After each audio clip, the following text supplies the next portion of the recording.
This is Jyoti Kapoor. Welcome back to my channel. So friends, 30 days 30 yoga asanas की series में I welcome you all. आज है day 22। हम करने वाले हैं नौका आसन।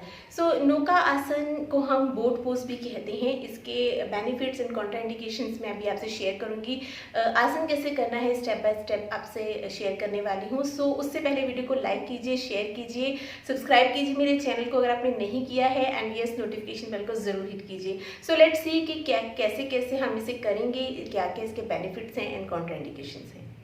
इस आसन के बेनिफिट्स हैं, ये हमारे एब्डोमेन को टोन अप करता है, हमारे डाइजेस्टिव सिस्टम को एक्टिवेट करता है, हमारी लेग्स को, हमारे आर्म्स को टोन अप करता है, हमारे स्पाइन को स्ट्रेंथन करता है, पेल्विक को स्ट्रेंथन करता है एंड हिप मसल्स को स्ट्रेंथन करता है।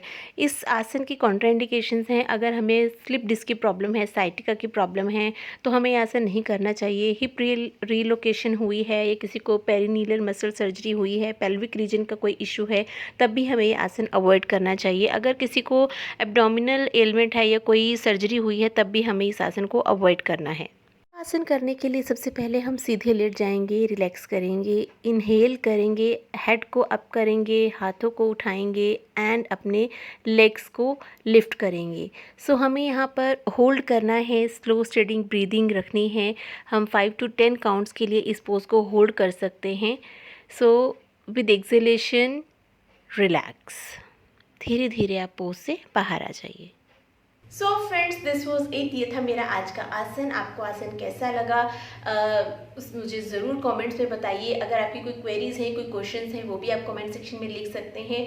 मैं ज़रूर उन्हें रिप्लाई करने की कोशिश करूँगी।